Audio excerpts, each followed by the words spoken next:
Welcome to Extraterrestrial Reality. Today we're going to talk about the extraterrestrial who survived the Roswell crash, allegedly. The last couple episodes I've been focused on the 1947 Roswell UFO crash. Yesterday, of course, in the previous podcast, I talked about how the Air Force's contention that what people saw back in 1947 in Roswell was basically a weather balloon, actually a mogul balloon, top secret balloon project, basically, that they mistook rubber balloon fragments and sticks and string and scotch tape and things like that, and a little tiny radio receiver for a flying saucer. The top intelligence people in Roswell at the time mistook it all for a flying saucer. We talked about that yesterday, that's impossible.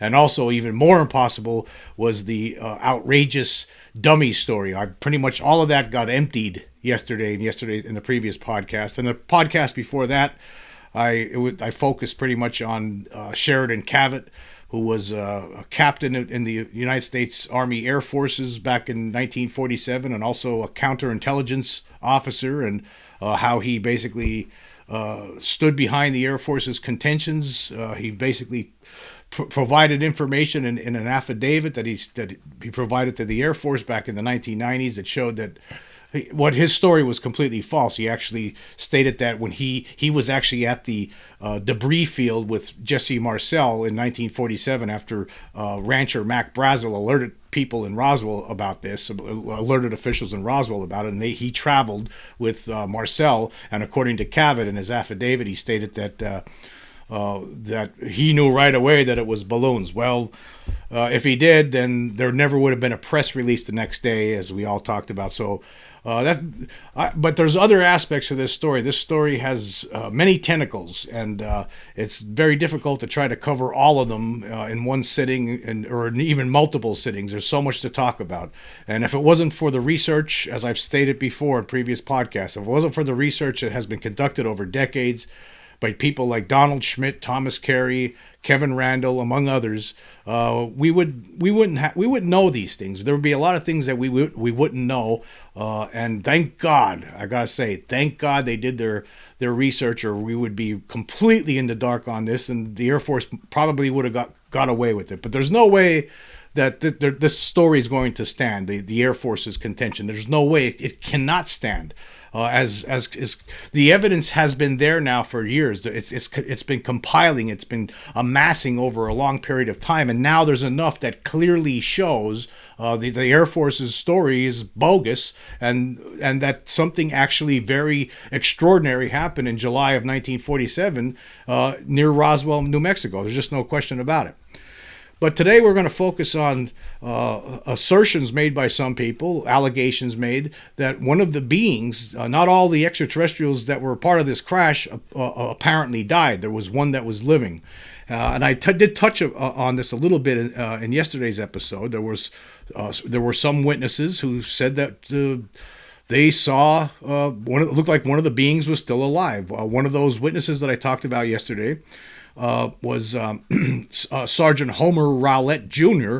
He told his son and daughter when he was on his deathbed about this. He said he knew of there was actually 3 different sites. There was a site, the debris field, which was about 75 miles northwest of Roswell, where the rancher found debris, and then there was the impact site, which was about 40 miles north of Roswell, and then there was some other site which not only Howlett talks about, but researchers like Schmitt and Carey talk about as well, were somewhere in the middle where there was some more debris and apparently some other alien bodies. But some of the witnesses to this event have talked about one of the aliens apparently survived, and Rowlett was one of them. He said he was actually at the crash, the impact site, which was the 40 miles north of Roswell, and he told his kids before he died that he saw 3 alien creatures there, that they all had big heads, they weren't human, and he said one of them was still alive. I mentioned that yesterday. And then there was actually Private Eli Benjamin, who was he was ordered to move some of the dead bodies from Hangar 3 at the Roswell Air Base to the hospital, to the base hospital, and these bodies were on gurneys, and one of them, it looked like one of the bodies to Eli Benjamin, it looked like it was moving. And actually also Pappy Henderson, he was a pilot who flew bodies from Roswell to Dayton, Ohio, to Wright Field in Dayton, Ohio, and in July of 1947, early July 8th, I believe, yes. And apparently one of the aliens that were in the cargo hold was still alive, apparently.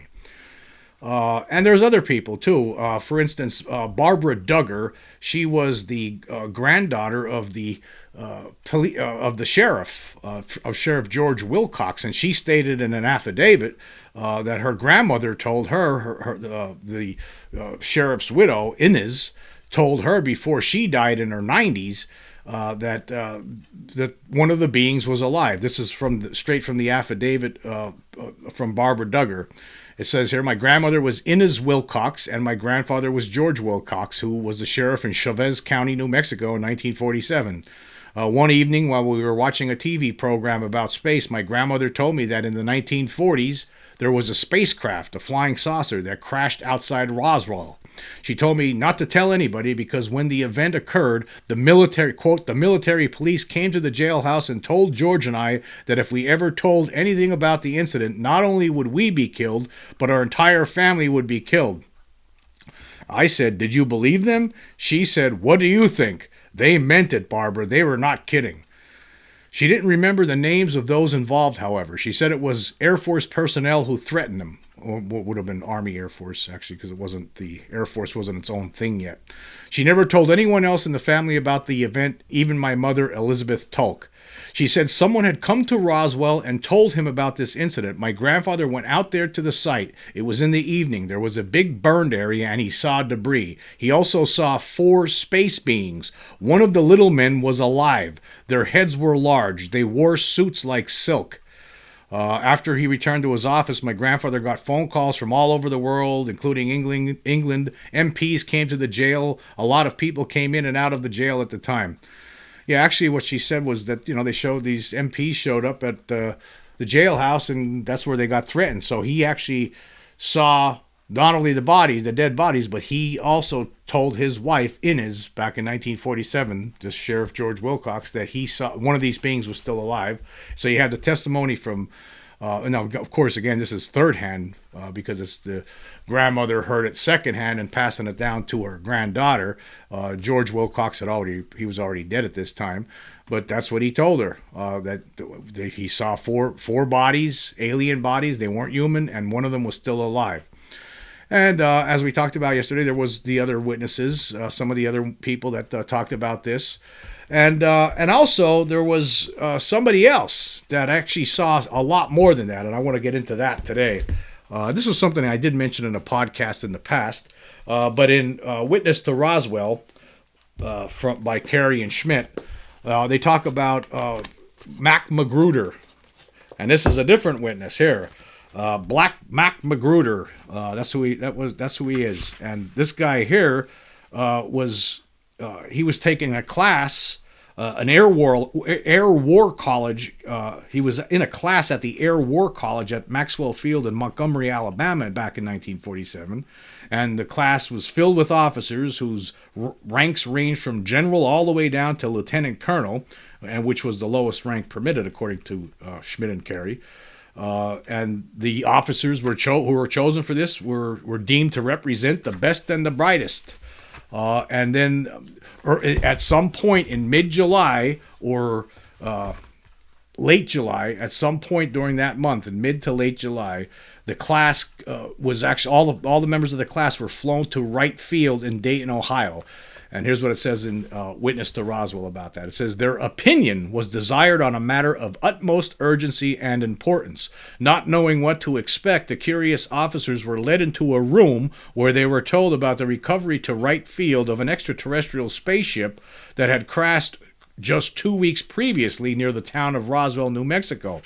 Most of the officers had not been aware of the crash and were startled when some of the wreckage was brought out for them to examine.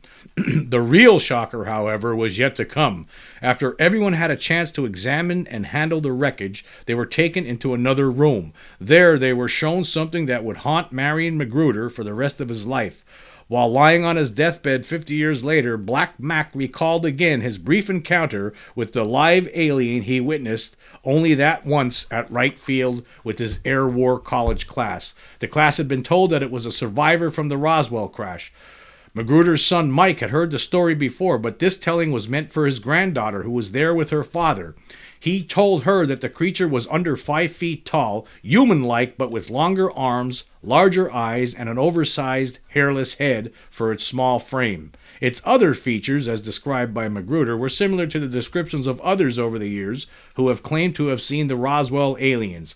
A slit for a mouth, no nose, just 2 small orifices, and no ears. Again, just 2 small orifices. In his mind, Magruder emphasized the human-like qualities of the small, childlike creature, but he told his granddaughter that there was no question that it came from another planet.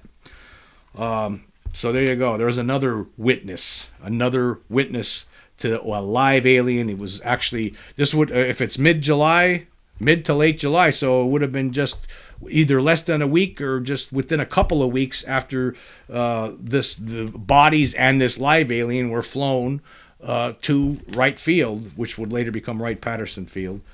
But yeah, and he also Magruder also described the creatures as squiggly to describe the specimen that he saw at Wright Field.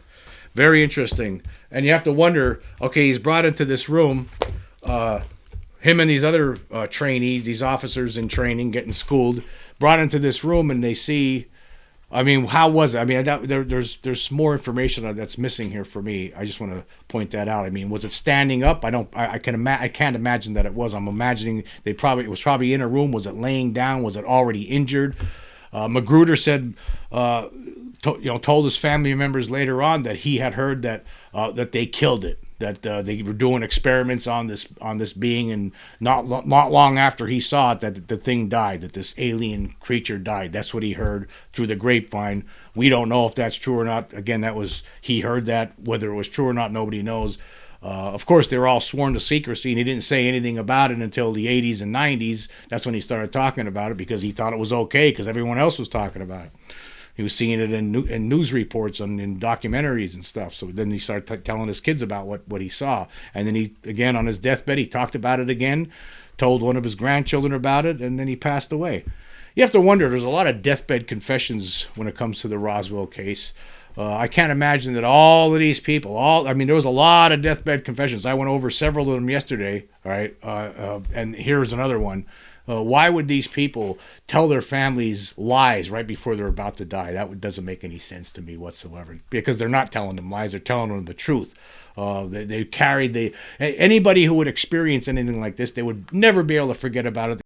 If you look at Betty and Barty Hill, Betty Hill she said she thought about it right when she would wake up in the morning, and she would think about it again right before she fell asleep. It was the first thing she thought about when she woke up, the last thing she thought about when she went to sleep. I would have to imagine that a lot of these witnesses of Roswell, they were thinking about this all the time, and they were afraid they couldn't say anything. I mean, for one thing, if they said anything, who the hell was going to believe them? Because no one would be there to back them up, of course. And then the other part of it is that who knows what would happen to them if they start talking.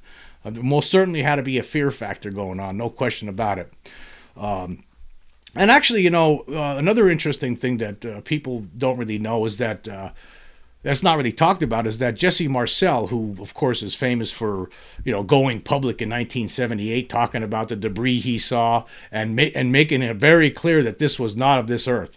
Now, he never even mentioned anything, as far as we know, to his son Jesse Jr. Jesse Jr. has denied that his father ever said anything to him about seeing the alien bodies. But apparently Jesse Sr. did see them. And there was an interview, in one of his final interviews, he was talking on a radio station back in 1985. He actually passed away in 1986.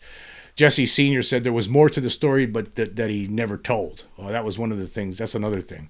And apparently he did see the bodies. I don't know whether he saw the live one or not. I never heard anything about that, but he did see the bodies apparently. According, again, this is something from Witness to Roswell by Carey and Schmidt. Marcel, one of the people that worked with him in 1947 was Technical Sergeant Herschel Grice. And Grice was a ground maintenance crew chief with the bomb squadron on the Roswell base. And he was also a member of Marcel's intelligence team.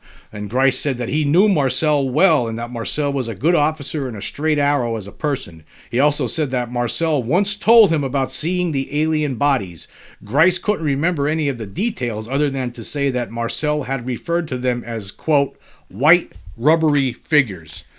And then there was another relative, a relative to Marcel, Sue Marcel Methane,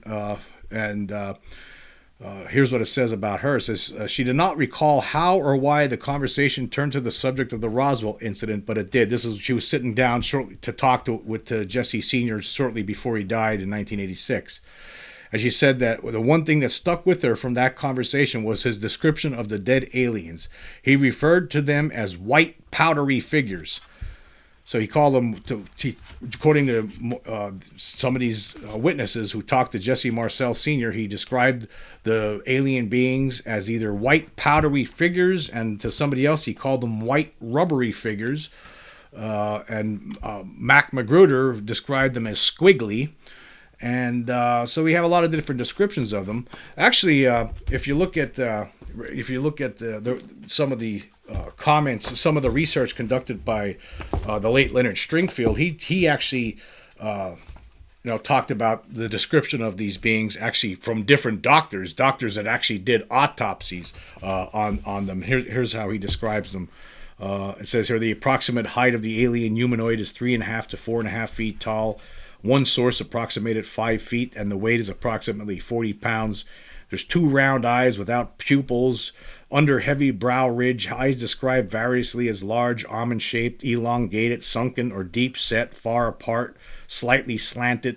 The head, by human standards, is large when compared with the size of the torso and limbs. Take a look at a 5-month human fetus, I was told. No earlobes or protrusive flesh extending beyond apertures on each side of the head. The nose is vague. There's only 2 nares are indicated with only a slight protuberance. The mouth is indicated as a small slit without lips, opening into a small cavity. A mouth appears not to function as a means of communications or as an orifice for food ingestion. Neck described as being thin and in some instances not being visible because of garment on that section of the body. Most observers described the head of the humanoids as hairless. One said that the pate showed a slight fuzz. Bodies are described as hairless.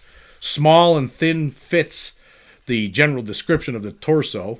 Arms are described long and thin and reaching down to the knee section. One type of hands has 4 fingers and no thumb. 2 fingers appear longer than the others. Some observers have seen fingernails, others without. A slight webbing effect between fingers was noted by 3 authoritative observers. Other reports indicate types with less or more than 4 fingers. I saw one with 3 fingers.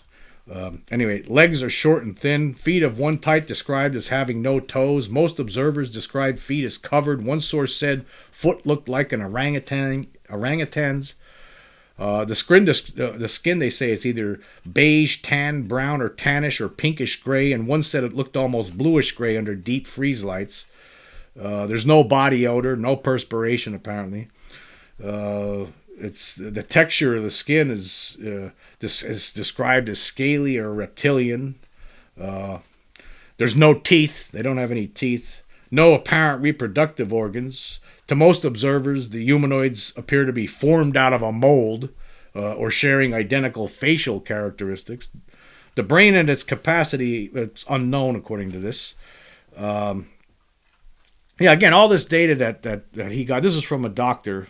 This is from different people that he was talking with.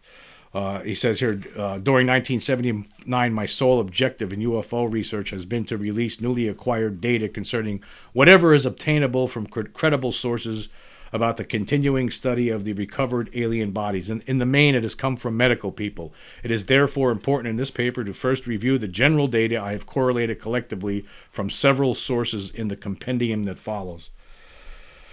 Yeah, there's the blood in these creatures. It's colorless. That's another thing. And he was interviewing different people back in the late 70s for this report. He came to these conclusions. But again, the description here is the same as what you're hearing basically out of Roswell for the most part. These short beings, nothing like these anthropomorphic dummies that the Air Force will want you to believe. I think they actually want you to pretend to believe it. I'm starting to think that. Actually thinking about the Air Force report, that case closed, the one where they talk about the dummies. I actually think that they really want you just to pretend to believe it. Maybe that's what's going on here. Maybe everybody else like that says they don't believe in extraterrestrials are actually, maybe they're actually smarter than people in the UFO community in that they realize maybe the government's telling us to shut up, and these people who are interested in it, they're just not getting the hint. Because it's so absolutely ridiculous, that report. I still can't get over it. Anyway, I'm getting off track here. I guess the bottom line is this. What happened to that living extraterrestrial? Did it just die from the injuries it endured during the crash? Is that what it was? Did the government try to save it and then it just died? Or did they prod it and experiment on it and cause it to die? Well, that's the question, the big question that's hanging out there. That's the 800-pound gorilla in the room here. What happened? What happened to that alien being? These are the kind of questions I think the public deserves to know. Was there a living one? Did one really survive? According to these various witnesses from all different corners of this story, one of them was living. And I've heard other witnesses, too, that talked about one of them was living, that they heard this before. I'd like to know more about that. Of course, I'd love to know all about the physiology and what the government scientists have learned about these things, what they know about them. It would be very interesting to know what makes these alien beings tick. That's all fine and dandy, but what about this living one? Were they able to communicate with it anyhow, in any way or form? Maybe there was some telepathic conversations ongoing. Who knows? I'd like that. This is why we need to have disclosure, so we could get these questions answered. In fact, I guess one of the bottom line questions is, was there a living one? Now, these people said that there was. Why would someone like this Black Mac Magruder on his deathbed and throughout even before his deathbed, be telling people in his family that this is all true? I actually saw an alien being. Now, he wasn't at Roswell in 47, but he was in a school for officers, and then he was taken to Wright Field, where him and other officers were asked their opinion about, what do you think it is? You have to wonder, why would they even do that? Maybe it was an experiment. Okay, let's see how these guys react to seeing this alien being. What's their reaction going to be? Maybe this is a way maybe the people in the government were trying to figure out, okay, if we ever tell the public, what's the reaction going to be? Let's see what the reaction of these people are. And maybe that's what it was. It was some kind of test to figure out human reactions to seeing something like this. As we know from what I was talking about yesterday with Private Eli Benjamin, there was some officer was freaking out at Hangar 3 over seeing these alien bodies. He was totally freaked out, and that's why Benjamin had to take over the operation. So there's a lot of questions here, no answers. One thing is for sure, though, is that the Air Force has lied about this. The Army Air Force lied initially in 1947. The Air Force has been lying about this. The Pentagon has been hiding this from the public, the truth about Roswell. And I think really what happened was, at that time, they didn't have the Majestic 12 or this secret control group. None of that was all set up yet. They didn't have any special teams put together to handle these things. That's why you don't really hear much about any crashes that happened after the fact, because Roswell, basically, they were caught with their pants down on this one. They weren't ready for it, and that's why there was all these witnesses have been bleeding through the seams over the years. That's why people like Jesse Marcel, who was, he was never part of any sort of Majestic 12 group, right? So he was left hanging there for over 30 years before he finally started talking about this. He wanted answers. He wanted more. He wanted to know more. That's why he talked about it. He thought the world should know about this. He thought it was important, obviously, or he would never have said anything. But when you look at all the witnesses to Roswell, and then you look and you hear about there was all the just other alleged crashes that happened after the fact, you don't really hear much about those other crashes. That's because by that point they had special teams in place, people who are part of these teams who are getting paid very well. They have top security clearances. They're trusted. They're not going to say anything. They actually probably enjoy their job. They probably enjoy keeping the secret. They probably find the right kind of people to be part of these teams, these recovery teams. All these, a lot of people involved in this have to be loving it and knowing that they have this information that nobody else has outside of their orbit. Only within that special group or do they have this information and this knowledge and this things to study and learn from, and while nobody else does, and they probably love being part of something like that. So that's what I think has been going on, and I think that's why Roswell. That's why they weren't able to successfully cover it up. They did. I mean, at first they did a great job, but it was just there was too many people involved, and over time, once Jesse Marcel started talking, the floodgates opened up, and it was too late. The Air Force tried to bottle it back up. They tried to come up with their excuses. The excuses were absolutely bogus. They don't make any sense when you weigh it against the testimony of all these other people. Obviously, people were threatened. People were told they're going to get. Multiple people now. There's multiple people have testified over the years in the past about this, that they were threatened with death if they talked about it. That's how serious the government was looking at this thing. Don't you talk about this or we're going to kill you.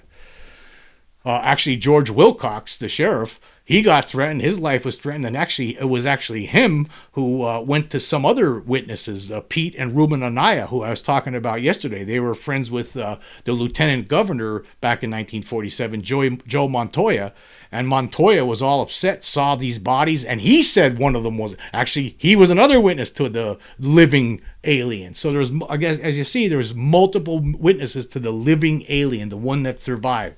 What happened to it? Did the government kill it inadvertently? Advertently? Did it just die from its injuries eventually? Like how when did this, what was that just an experiment to find out how people react by showing them a living alien body? These officers who had, they wanted to get their opinion. I think that was just an experiment. And then have them all sworn to secrecy and live with that for the rest of their lives. Who knows? But it seems like it might have been some sort of an experiment to see what their reactions were. They didn't think about how this was going to affect these people for the rest of their lives. Now there's more people that need to carry this secret with them forever. It should have never been a secret as long as they should have came clean within a couple of years. I think by the early 1950s, actually, they should have started telling people the truth about this. Hey, it looks like we have extraterrestrials. They're more advanced than we are. There's nothing you could do about it. It's just like the weather.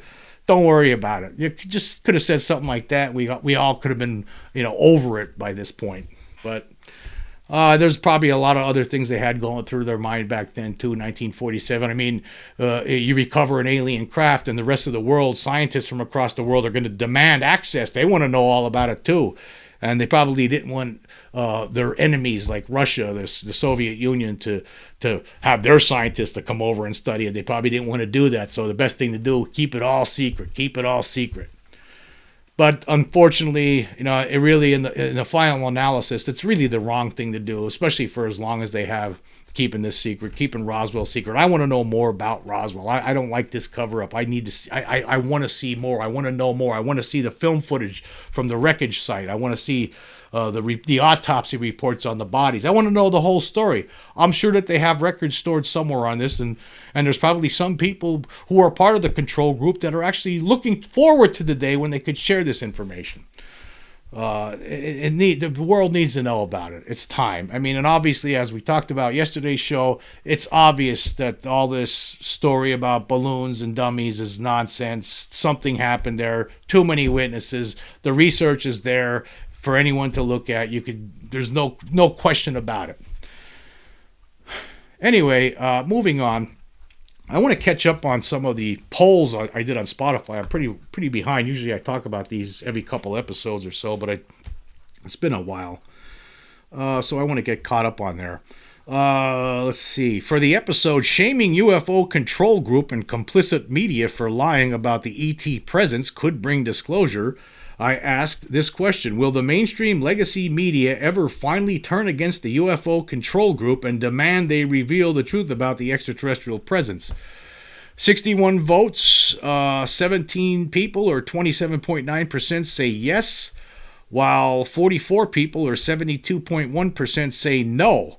I'm going to go with the minority on this one because I think that at some point, depending on the circumstances, I really do believe that the legacy media will turn on the control group, because we're going to get to a point where it's going to be so obvious, and that if the mainstream media doesn't do its job, people are going to be really upset with them, and they don't want people to be upset with them. So that's when they're going to turn and say, this is obvious. There's obviously a cover up. What do you have for us here? You're obviously been lying. I mean, if anybody in the mainstream media would just read these books that I've been talking about all the time on my show, Witness to Roswell and Roswell: The Ultimate Cold Case Closed by Schmidt and Carey, they would see that there's been a cover up, that these independent researchers have shown clearly that the Air Force has been lying, and obviously that the government actually has recovered an alien craft and bodies in 1947. They would know that if they would do the research. It's here. It's in the public. They could buy the books, tomorrow, and we could all end this right now. But I think at some point that's what's going to happen. I do. So I agree with the minority on that one. Okay, moving on. For the episode Arrow's Historical UFO Report is an Unacceptable Disgrace, I asked this question: will Arrow's new UFO report age well? 77 votes, surprising 13 people, or 16.9%, say yes. This must be Sean Kirkpatrick and a bunch of skeptics. I can't imagine who would be saying yes, because it's not going to age well. It's filled with phony information. I mean, even just like I was talking about again with Arrow yesterday, that, I mean, they basically told the old Air Force dummy and balloon story again without doing any research, when there was research to be done. I mean, there was more information out. They didn't even bother to look at it. So I can't agree with that. I agree with the majority. 64 people, or 83.1%, say no. Of course it's going to be no. There's no way that Arrow report will age well. It's going to age very poorly. In fact, it's already aged. It's probably, it looks like a 250-year-old man right now. Okay, let's see here. For the episode Definition of Satanism Revealed / Personal Encounters with Extraterrestrials Recounted, I asked this question: have you personally ever had any experience that you know or suspect involved extraterrestrials or non-human intelligent beings? 86 votes so far.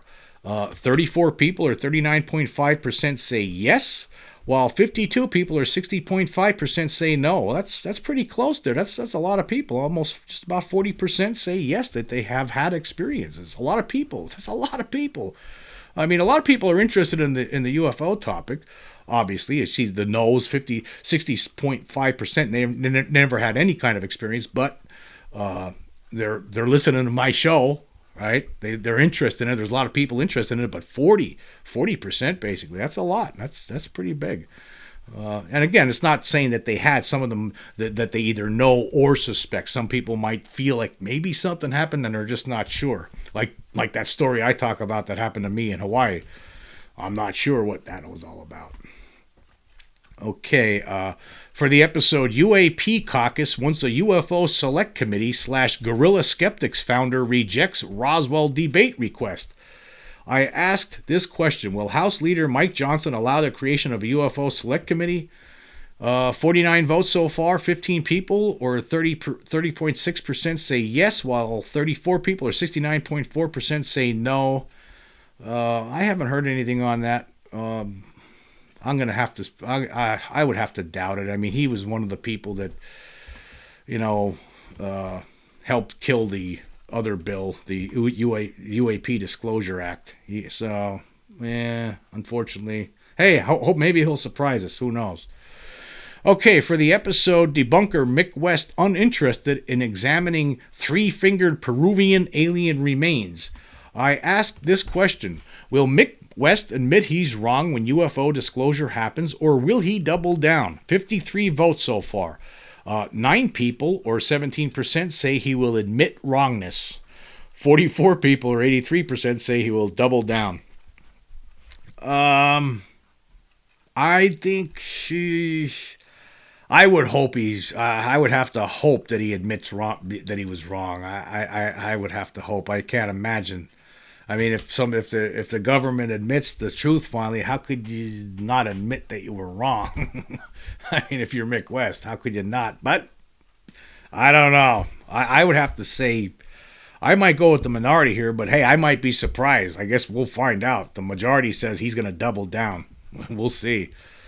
And that might be right. They might be right. Okay, for the episode, UFO debunkers and their flock are in a cult and don't know it. I ask this question: will debunkers and their followers be able to deprogram themselves successfully when disclosure occurs? 46 votes, 11 people, or 23.9%, say yes, it should be easy. 35 people, or 76.1%, say nope, too entrenched. I'm going to go with the majority on this one. I think it's not going to be easy for them to be deprogrammed. I mean, they don't want to believe this. Skeptics, debunkers, they just don't want to believe this, and there's some kind of a issue that they have with it that's frightens them so badly that they're actually denying facts. They're denying facts. And they don't like it. I mean, actually, look how bad it is that there's this group of people controlling Wikipedia right now to make sure people don't believe this, because they don't want people to believe this. We don't believe it. They can't. They don't like facts. So I think they're going to most certainly have trouble. Okay, for the episode, testimony of counterintelligence agent at Roswell in 1947 revealed as highly suspect. I asked this question: should the UFO control group finally release everything it has on the Roswell crash, what piece of proof do you want to see first? And there's 46 votes so far. One person, or 2.2%, says they want to see craft analysis reports. 2 people, or 4.3%, want to see alien autopsy reports first. That's the first thing they're going to be looking for.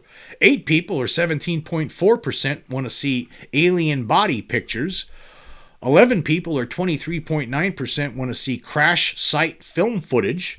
And the majority of people, 24 people, 52.2%, want to see a full outline of events. Of course, I want to see all of it, right? But I think the first thing I want to see is the crash site film footage. That's what I would love to see. That I would love to see the old. There were stories. Somebody showing up with a film camera and filming things that were going on there. Obviously, that would be something that they would do for something like this. Something as enormous as something as an event like this, they would most certainly have done something like that. And people back in Washington were going to want to see that kind of thing. So there's most certainly some crash site film footage out there, and I would love to see that. I think that would be just something else. That would be absolutely fantastic to see that. I would love to see all of it, though. Don't get me wrong. But that's the first thing I want to see. Okay, for the episode, Roswell UFO crash balloon and dummy explanation gets smashed into a million pieces. I asked this question: should Congress hold hearings on the Roswell UFO crash to finally get the full truth about this incident? 31 votes so far. Only 5 people, for some strange reason, say no, or 16.1%. They're saying no. And 26 people, or 83.9%, say yes. Of course, I'd say yes. I think they need to start. I think they need to hold hearings specifically on Roswell. I mean, based on the research that's already out there. That refutes everything that the Air Force has been saying all these years. Refutes what Arrow is saying now. I mean, basically, their investigation, all it entails is just, hey, here's what the Air Force said, and this is what we go by too. That looks like it's pretty level-headed and reasonable. That was Arrow's extent of research on Roswell. Obviously, there was other witnesses that had stepped forward since that report was put forward. Arrow didn't even bother to even look into any of that stuff. There's affidavits out there from numerous different witnesses. All of them are dead now, I believe. I don't think I don't know of any of them that are alive at this point. But there's evidence out there. There's people signed affidavits, like, for instance, Walter Hout, the communications officer. That was after 1997. He said he saw crash debris and bodies. Right? He knew the whole thing was a cover up all along. So, and among all these other witnesses that I've been talking about here the last couple of days, there's evidence out there. The evidence shows clearly that something happened in Roswell. Yes, Congress should hold hearings on Roswell UFO crash specifically. I mean, in addition to other hearings, they should hold one on Roswell crash specifically. I mean, it's ready, it's ripe. The information is there now. It took a long time for these independent researchers to put it all together, but it's been together now for some years. It's out, it's there. We could see it clearly. It's just that, unfortunately, like these kind of books, like Roswell, The Ultimate Cold Case Closed, this should have been a bestseller. It should have been. It should have been on top 5 New York Times bestseller list. That's where it should have been. I mean, this is explosive information. It completely debunks everything that the Air Force has been saying for all these years. It's there for anyone who wants to know the truth about Roswell, but yet we're living in this land of fantasy where it's still not accepted. Congress needs to hold hearings on Roswell specifically.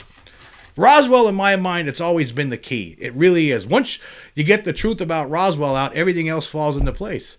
I mean, then it gives credence to all the other stories that we know about. Alien abductions, cattle mutilations. The truth finally starts spilling out, and there's nothing that will be able to stop it then.